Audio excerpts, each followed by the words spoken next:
یا رسول اللہ یا حبیب اللہ. بسم اللہ الرحمن الرحیم.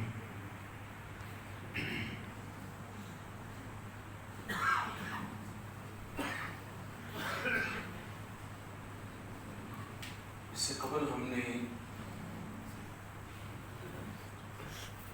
فطرانہ کے جو مسائل تھے اور فطرانہ کی جو کیٹیگریز ہیں وہ کل ہم نے بات کی.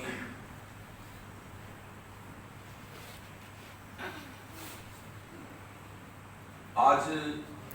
قرآن و سنت میں زکوٰۃ کی اہمیت پر دیکھتے ہیں کہ اللہ اور اللہ کے رسول علیہ الصلوۃ والسلام نے ہمارے لیے کیا ارشاد فرمایا. پھر اس کے بعد جب زکوٰۃ کے مسائل آئیں گے تو صدقہ، فطرانہ، زکوٰۃ یہ کن حضرات کو یہ چیزیں دی جاتی ہیں، یہ پھر وہ اگلی نشست میں یہ سارا اکٹھا آ جائے گا. قرآن پاک میں اللہ تعالیٰ نے ارشاد فرمایا وَالَّذِينَ هُمْ لِلزَّكَاةِ فَاعِلُونَ، اور فلاح یعنی کامیابی وہ حاصل کرتے ہیں جو زکوٰۃ ادا کرتے ہیں. وَمَا أَنفَقْتُم مِّن شَيْءٍ فَهُوَ يُخْلِفُهُ وَهُوَ خَيْرُ الرَّازِقِينَ، اور جو چیز تم اللہ کی راہ میں خرچ کرو وہ اس کے بدلے اور دے گا اور وہ سب سے بہتر رزق دینے والا ہے. ایک مقام پر سورہ بقرہ شریف میں اللہ تعالیٰ نے فرمایا مثل الذین ينفقون اموالهم فی سبیل اللہ، ان لوگوں کی مثال جو اللہ تعالیٰ کی راہ میں خرچ کرتے ہیں کمثل حبۃ، اس دانے کی سی ہے انبتت سبع سنابل، جتنے 7 بالیاں نکالی فی کل سنبلۃ مئۃ حبہ، اور ہر بالی کے اندر 100 دانہ ہے. اللہ تبارک و تعالیٰ کی راہ میں جس نے خرچ کیا اس کی مثال اس کی سی ہے کہ جس نے اس دانے کی ہے، ایک دانے کی، جس نے ایک دانہ دیا اس کے بدلے سے اللہ تعالیٰ اس میں سے ایک بالی نکالتا ہے اور ہر بالی میں 100 دانہ ہے. اور فرمایا واللہ یضاعف لمن یشاء واللہ واسع علیم، اور یہاں تک نہیں ہے، اللہ تعالیٰ جس کے لیے چاہے مزید بڑھا دیتا ہے، اور اللہ تعالیٰ بڑی وسعت والا جاننے والا ہے. الذین ينفقون اموالهم فی سبیل اللہ، اور وہ جو اللہ تعالیٰ کے راستے میں اپنے اموال خرچ کرتے ہیں ثم لا يتبعون ما انفقوا منا ولا اذى لهم اجرهم عند ربهم ولا خوف عليهم ولا هم يحزنون، پھر وہ احسان کے ساتھ یا اپنا مال کسی کو دے کر جتا دینے کے ساتھ اپنا مال ضائع نہیں کرتے. مال کو اللہ تعالیٰ کی راہ میں دے دیا کسی پر احسان سمجھ کر کہ میں نے اسے دیا ہے تو یہ کھا رہا ہے، یا میری وجہ سے اس کے گھر میں یہ چیز چل رہی ہے، یا اس کو مزید اپنے اس احسان تلے دباتے ہوئے اپنے ریت ایسا کرے تو پھر تو اس نے اپنا مال دیا ہوا ضائع کر لیا. لیکن اگر وہ ایسا نہیں کرتا لہم اجرہم عند ربہم ولا خوف علیہم ولا هم يحزنون، اللہ تعالیٰ نے فرمایا کہ پھر تو اس کا اجر برقرار ہے، اللہ تعالیٰ کی بارگاہ اقدس میں وہ سرخرو ہیں. لا خوف علیہم ولا هم يحزنون، نہ ان پر کسی قسم کا کوئی خوف اور نہ وہ غمگین ہوں گے. قول معروف ومغفرۃ خیر من صدقۃ یتبعها اذى، اچھی بات اور بخشش خیر بہتر ہے من صدقۃ، اس صدقہ سے یتبعها اذى کہ جس کے پیچھے سے بندہ اعزار رسانی باتیں کرے یا اعزار رسانی تکالیف پہنچائے. واللہ غنی حلیم، اور اللہ تعالیٰ بے نیاز علم والا ہے۔ اور ایک مقام پر اللہ تعالیٰ نے ارشاد فرمایا والذین یکنزون الذهب والفضة ولا ينفقونها في سبیل اللہ فبشرهم بعذاب علیم، جو لوگ سونا اور چاندی جمع کرتے ہیں اور اسے اللہ کی راہ میں خرچ نہیں کرتے، انہیں دردناک عذاب کی خوشخبری دو۔ ثم یوم یحمى علیہا فی نار جہنم فتقوى بها جباہهم وجنوبهم وظہورهم هذا ما کنزتم لانفسکم فذوقوه ما کنتم تکنزون۔ سورۃ توبہ شریف میں اللہ تعالیٰ نے فرمایا جس دن آتش جہنم میں وہ تپائے جائیں گے، یعنی وہ ان کا سونا اور وہ چاندی، وہ مال زکات جو تھا جو نہیں دیا تو انہیں آگ کے اندر رکھ کر تپایا جائے گا، اور کیا کیا جائے گا؟ فَتُقْوَى بِهَا جِبَاهُهُمْ وَجُنُوبُهُمْ وَظُهُورُهُمْ، اور ان کی پیشانیاں، کروٹیں اور ان کی پیٹھیں اسے داغی جائیں گی،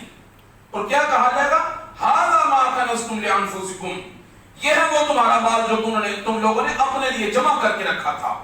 فَذُوقُوا مَا كُنتُمْ تَكْنِزُونَ، اب چکھو اس کا مزہ کہ جس کو تم اپنے لیے جمع کر کے رکھتے تھے۔ بخاری شریف میں حضرت ابو ہریرہ رضی اللہ تعالیٰ عنہ سے روایت ہے کہ رسول کریم علیہ الصلوۃ والسلام نے ارشاد فرمایا جس کو اللہ مال دے اور وہ اس کی زکات ادا نہ کرے، قیامت کے دن وہ مال گنجے سانپ کی طرح کی صورت مال کر دیا جائے گا، جس کے سر پر 2 چتیاں ہوں گی، وہ سانپ اس کے گلے میں توق بنا کر ڈال دیا جائے گا، پھر اس کی باچھیں پکڑے گا اور کہے گا میں تیرا مال ہوں، میں تیرا مال ہوں جس کو تو دنیا کے اندر بڑا سنبھال کے رکھتا تھا، میں ہوں وہ، آج بھی مجھے تو اپنے گلے لگا کے رکھ، میں تیرا خزانہ ہوں۔ اس کے بعد حضور علیہ الصلوۃ والسلام نے یہ آیت مقدسہ تلاوت فرمائی ولا یحسبن الذین یبخلون، کہ وہ جو بخیلی کے ساتھ مال کو اپنے پاس جمع کر کے رکھتے ہیں اور لالچ کرتے ہیں، اللہ کے دیے ہوئے میں سے کسی کو نہیں دیتے یا خرچ نہیں کرتے، قیامت والے دن ان کا یہ حال ہوگا۔ بخاری مسلم کے اندر حضرت ابو ہریرہ رضی اللہ تعالیٰ عنہ سے مروی ہے کہ رسول اللہ صلی اللہ علیہ وسلم کے بعد حضرت ابو بکر صدیق رضی اللہ تعالیٰ عنہ جب خلیفہ ہوئے، اس وقت عراق میں عرب شریف میں کچھ لوگ کافر ہو گئے، یعنی زکات کی فرضیت سے انکار کر بیٹھ گئے۔ صدیق اکبر رضی اللہ تعالیٰ عنہ نے ان پر جہاد کا حکم دیا۔ امیر المؤمنین فاروق اعظم رضی اللہ تعالیٰ عنہ نے ابو بکر صدیق سے عرض کی آپ ان سے کیوں کر قتال کرتے ہیں، حالانکہ یہ تو کلمہ شریف پڑھتے ہیں، اور رسول کریم علیہ الصلوۃ والسلام نے تو یہ فرمایا ہے کہ مجھے حکم ہے ان لوگوں سے لڑوں یہاں تک کہ لا الہ الا اللہ کہیں، اور جس نے لا الہ الا اللہ کہہ لیا اس نے اپنی جان اور مال بچا لیا، مگر حق اسلام میں اور اس کا حساب اللہ کے ذمہ ہے، یعنی لوگ تو لا الہ الا اللہ کہنے والے ہیں، ان پر کیسے جہاد کیا جائے گا؟ صدیق اکبر رضی اللہ تعالیٰ عنہ نے فرمایا خدا کی قسم میں اس سے جہاد کروں گا جو نماز اور زکات میں تفریق کرے، یعنی نماز کی فرضیت کو تو جانے کہ یہ فرض ہے اور زکات کی فرضیت کے اندر شک کرے یا اس کا انکار کرے، میں اس سے جہاد کروں گا۔ زکات حق المال ہے، خدا کی قسم بکری کا بچہ جو رسول اللہ صلی اللہ علیہ وسلم کے پاس حاضر کیا کرتے تھے اگر مجھے دینے سے انکار کریں گے تو اس پر ان سے جہاد کروں گا۔ فاروق اعظم رضی اللہ تعالیٰ عنہ فرماتے ہیں واللہ میں نے دیکھا کہ اللہ نے صدیق کا سینہ کھول دیا ہے، اس وقت میں نے بھی پہچان لیا کہ وہی حق ہے جو صدیق اکبر کر رہے ہیں۔ حضرت امام شافعی بزار بہقی رحمہ اللہ ام المؤمنین صدیقہ رضی اللہ تعالی عنہ سے روایت کرتے ہیں کہ رسول اللہ صلی اللہ علیہ وسلم نے فرمایا زکات کسی مال میں نہ ملے گی مگر اسے ہلاک کر دے گی، زکات کسی مال میں نہ ملے گی مگر اسے ہلاک کر دے گی۔ بعض ائمہ نے اس حدیث کے یہ معنی بیان کیے کہ زکات واجب ہوئی اور ادا نہ کی اور اپنے مال میں ملائے رہا تو حرام اس حلال کو ہلاک کر دے گا۔ اور امام احمد رحمۃ اللہ تعالی نے یہ فرمایا کہ معنی یہ ہے کہ مالدار شخص زکات لے تو یہ مال زکات اس کے مال کو ہلاک کر دے گا کہ زکات تو فقیروں کے لیے ہے، لہذا دونوں معنی صحیح ہیں۔ طبرانی نے حضرت مولا علی کرم اللہ تعالی وجہہ الکریم سے روایت کرتے ہیں، فرماتے ہیں کہ حضور نبی کریم علیہ الصلوۃ والسلام نے شخص میں فقیر ہرگز ننگے بھوکے ہونے کی تکلیف نہ اٹھائیں گے مگر مالداروں کے ہاتھوں سن لو ایسے تمندروں یعنی مالداروں سے اللہ سخت حساب لے گا اور انہیں دردناک عذاب دے گا۔ طبرانی میں حضرت انس بن مالک رضی اللہ تعالیٰ عنہ سے روایت ہے کہ رسول کریم علیہ الصلوۃ والسلام نے ارشاد فرمایا قیامت کے دن تمندروں کے لیے محتاجوں کے ہاتھوں خرابی ہے۔ محتاج عرض کریں گے ہمارے حقوق جو تو نے ان پر فرض کیے تھے انہوں نے ظلم نہ دیے۔ اللہ فرمائے گا مجھے قسم ہے اپنی عزت و جلال کی کہ تمہیں اپنا قرب عطا کروں گا اور انہیں دور رکھوں گا۔ کنہیں؟ ان مالداروں کو کہ جن کے پاس مال تھا مگر انہوں نے زکات ادا نہیں کی۔ بخاری مسلم میں حضرت نسائی ابن ماجہ میں ابن حبان رحمہ اللہ اپنی صحیح میں اور حاکم نے بھی افادت تصحیح ابو ہریرہ ابو سعید رضی اللہ عنہما سے روایت کی کہ رسول اللہ صلی اللہ علیہ وسلم نے خطبہ پڑھا اور یہ فرمایا کہ قسم ہے اس کی جس کے ہاتھ میں میری جان ہے، اس کو 3 بار فرمایا، پھر سر جھکا لیا تو ہم نے سر جھکا لیے اور رونے لگے، یہ نہیں معلوم کہ کس چیز پر قسم کھائی۔ پھر حضور صلی اللہ علیہ وسلم نے سر مبارک اٹھا لیا اور چہرہ مقدس میں خوشی نمایاں تھی، تو ہمیں یہ بات سرخ اونٹوں سے زیادہ پیاری لگی اور فرمایا جو بندہ 5 نمازیں پڑھتا ہے، رمضان شریف کے روزے رکھتا ہے اور زکات دیتا ہے اور 7 کبیرہ گناہوں سے بچتا ہے، اللہ تبارک و تعالیٰ اس کے لیے جنت کے دروازے کھول دیتا ہے اور اسے کہا جائے گا کہ سلامتی کے ساتھ جس دروازے سے مرضی اندر داخل ہو جا۔ اللہ تعالیٰ ہمیں